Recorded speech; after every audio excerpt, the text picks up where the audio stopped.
Hello everybody, welcome to the Comic Game Movie Show. My name is Deshaun and today I'm here to give you my overall thoughts on WandaVision. Now I personally loved WandaVision. I thought it was a very entertaining show.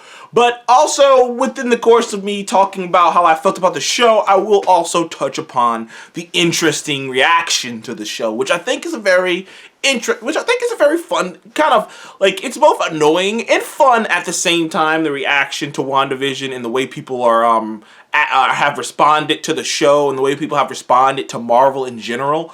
But I'm going to start off with my thoughts on the show overall. Like, this show has been such a good journey, and honestly, I'm gonna go back and watch it from the beginning to the end because I really just had fun. Like, I really just had a great time watching the show, just being in the mystery and wondering what's going on and having my own inklings of what's going on, but now, you know, using all my knowledge and whatnot. And, you know, I've dabbled and looked at other videos and whatnot. Clearly, I made my Cthon video that got a lot of views, but like, But just the intrigue and just me being so curious about the show, me loving these two characters. I always liked Elizabeth Olsen, and I've always liked Paul Bettany. I mean, I love Paul Bettany since A Knight's Tale. I mean, I've been down with Paul Bettany since Priest.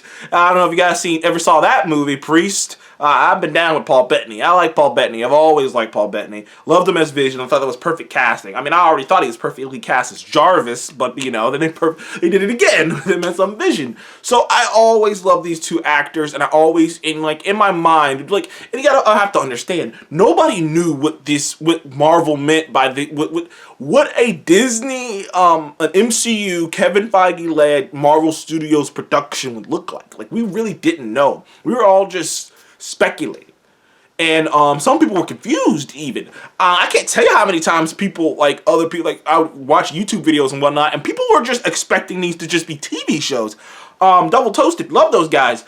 In the beginning, like, Corey on Double Toasted was talking about, like, oh, well, it's going to be a certain limited budget, so yeah, it's going to be more than those Netflix shows, but it's not going to be so-so. No, man, like, WandaVision they say it cost about $25 million an episode. Little less than $25 million an episode for WandaVision. So about $20 million, $22 million an episode. And I know some people might be thinking that that's pretty expensive for a show that's just parodying and filming. No. I want to address one thing. There's a slight difference between parodying and homage/recreating. A parody is like a filter on your phone. You know what I mean?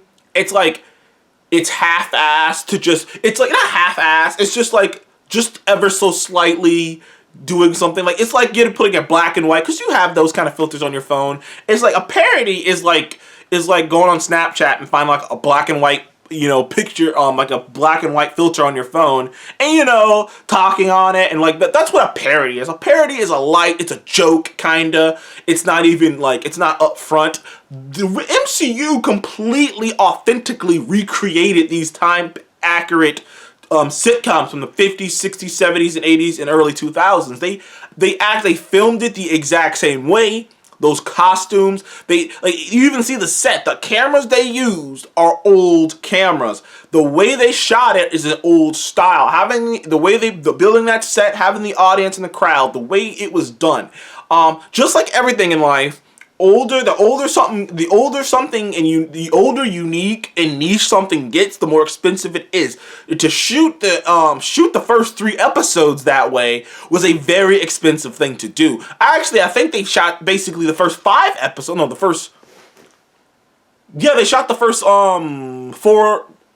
Yeah, the first 3 episodes that way, because I think they shot 4 episodes. They shot 4 episodes that way. To shoot 4 episodes with those cameras, with all the bells and whistles and the costumes and all that stuff, cost a lot of money. And also there are very great special effects scenes within all of that too. So WandaVision is like, so if for nothing, WandaVision does show another level of quality to Marvel TV. You're not going to watch WandaVision and watch Daredevil or watch anything on ABC and get those confused.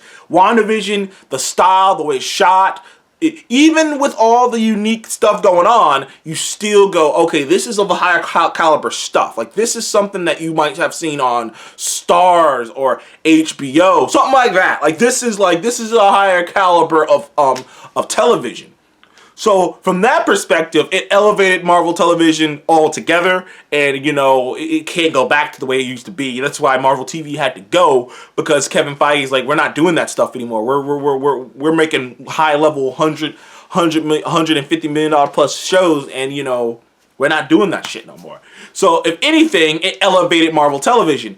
But on top of that, it just told a beautiful story about Wanda and Vision, and did something else that I was hoping they were going to do, and it just made me feel more comfortable, because I was hoping that these shows will be, like the Disney Plus stuff, will be the way that the MCU can dive into these characters that they haven't quite been able to.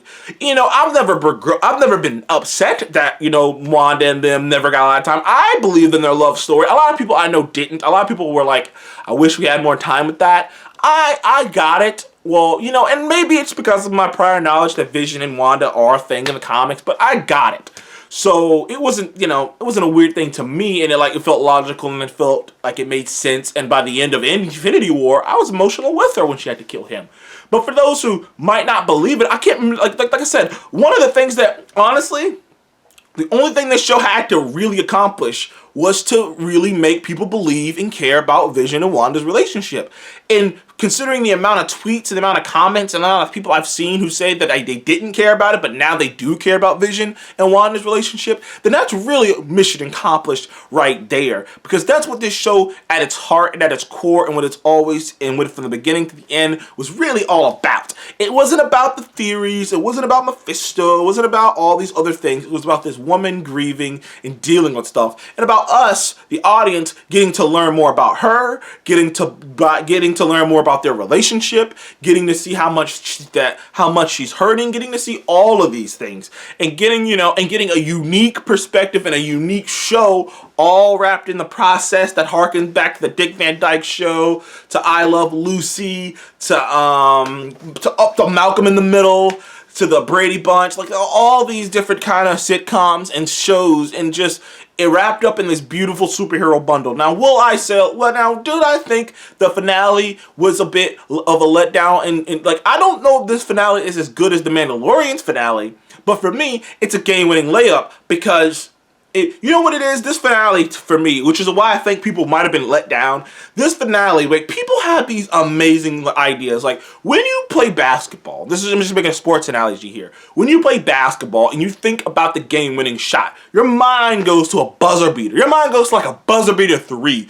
You're dribbling down the court, or you get the ball on a shot, you blob it up. You think of something like Ray Allen in the finals with the Miami Heat, just catching that corner shot and putting it right down. You think of something like that. Like, that's where my mind goes to when I think of a buzzer beater.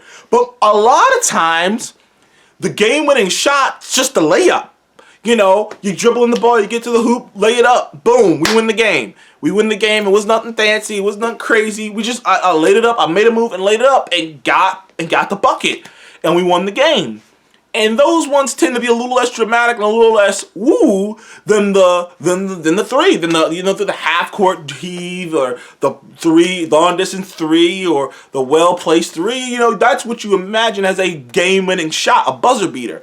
But sometimes it's just a layup. And for me, the reason why I thought that the WandaVision finale was great was because while it might not have succeeded in ways that, in the spectacular fashion that a lot of us might have wanted, it did its job. We won the game. It did exactly what we needed to do, which was stay on course and focusing on Wanda's grief and Wanda accepting the loss and moving forward. And that's exactly what it was all about. And honestly, when you go back and look at the show now, knowing that that's what it's all about, it does put a new perspective on it. So honestly, I really very much enjoyed WandaVision. I love the damn thing. I don't think it's the greatest thing in the MCU, but I do think it's one of the most unique and heady things in the MCU. It's something that I won't forget for a long time, and I suspect that this is going to only have one season. Though Kevin Feige's a shrewd man, so he left the door open for another season, because he could have just called it, the WandaVision, like the series, instead of season 1. He could have just called it WandaVision, the mini series, or something like that. They could have put more emphasis on it being done, but they didn't, because they don't know. So that's like I said, it's interesting. Maybe they'll do another WandaVision, but it won't be like this. It'll be a different kind of show. But overall, it's going to be interesting to rank it, because I don't think it's top tier. It's weird.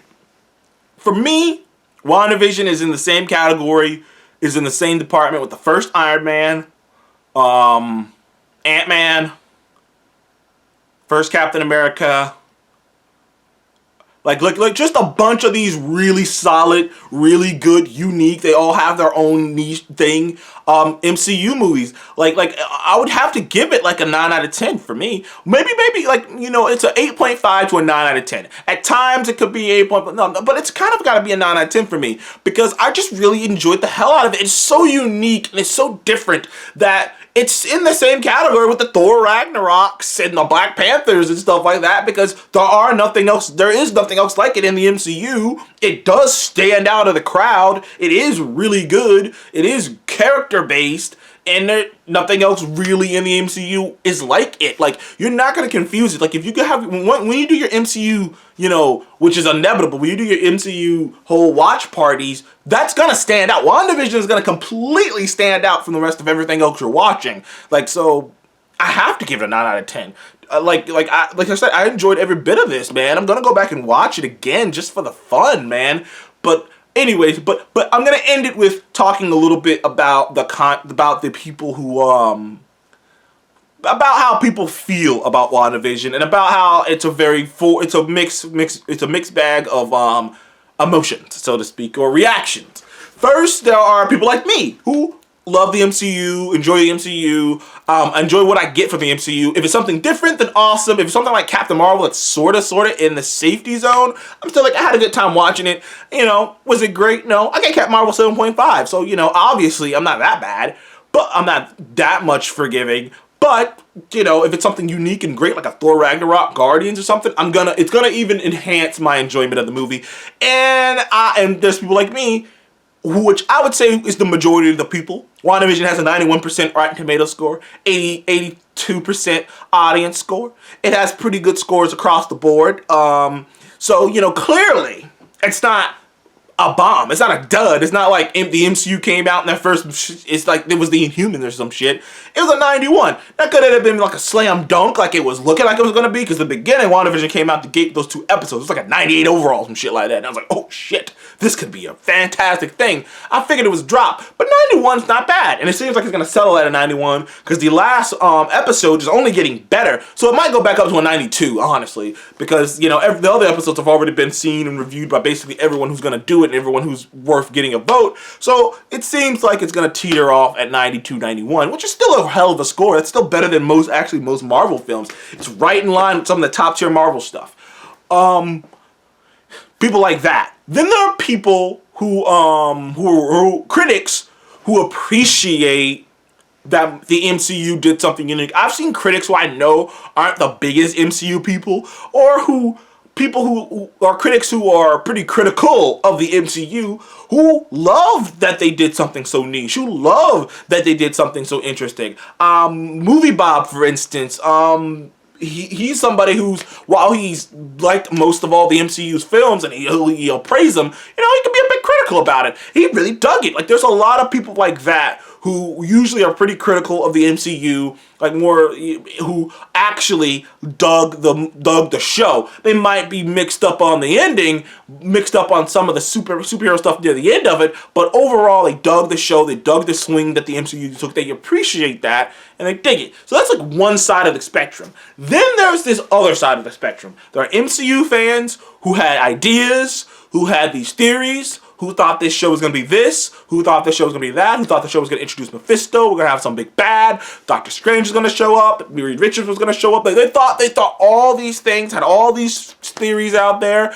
I gotta throw my man Josh, who on Did the Nerds Out, he was definitely one of them. He's still salty about it. I mean, he was talking shit this morning. I'm just like, bro, you like, nothing of you're talking about is why you hate this show. You hate this show because all this bullshit you've been talking about for weeks wasn't true. So, like, there's people like that out there who are so wrapped up in their theories, wrapped up in these major ideas, these stories that they wrote in their heads, these MCU fans, that when they didn't get none of those things, they flipped out and they didn't know how to handle it. They didn't know how to handle not knowing and being wrong because they get off on being right. And those people, there's a whole tangent of them. Then there's another tangent of the critic who didn't think they went far enough with the weird stuff, with the sitcom stuff, with the Twilight Zone stuff, with the stuff that isn't superhero stuff.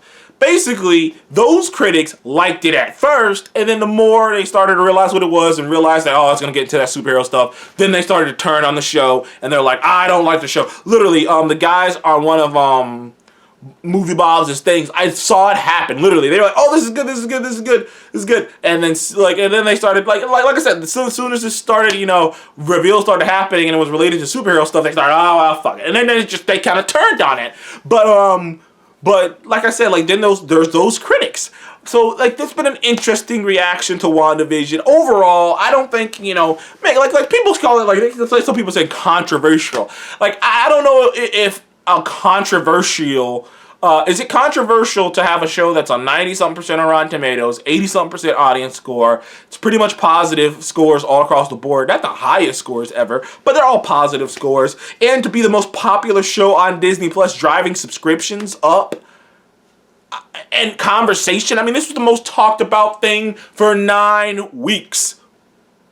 8 weeks. Forgot they released 2. 8 weeks, this was the most talked about thing on the fucking internet. It rose. I've never seen something like it. People were talking about this. The moment my eyes opened, people were talking about this.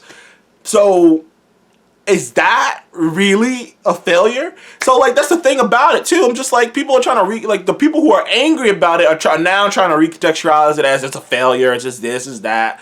Eventually people are going to start saying that the only reason it has a positive score is because it's the MCU. And, eventually that's how it's going to go. But overall, I love the show, regardless of what anyone thinks. Marvel keeps winning. This ups the level of quality. I can't wait for Falcon and the Winter Soldier. I'm going to be talking about that day one. Thank you guys for coming to Movie Show. Please do like, subscribe, and what did you think of WandaVision, the entirety of the show? I know the finale just happened, but I'm talking about the entirety of the show, and what do you think about people's reactions to the show? Thank you guys for joining the Comic Game Movie Show once again. Please do like, subscribe, and I will try to start. I'm still working on my Patreon, people. I'm still working on it. I could use some help. I still haven't figured out how to do a lot of things. Thank you guys for joining the Comic Game Movie Show again. I'll see you in the next one.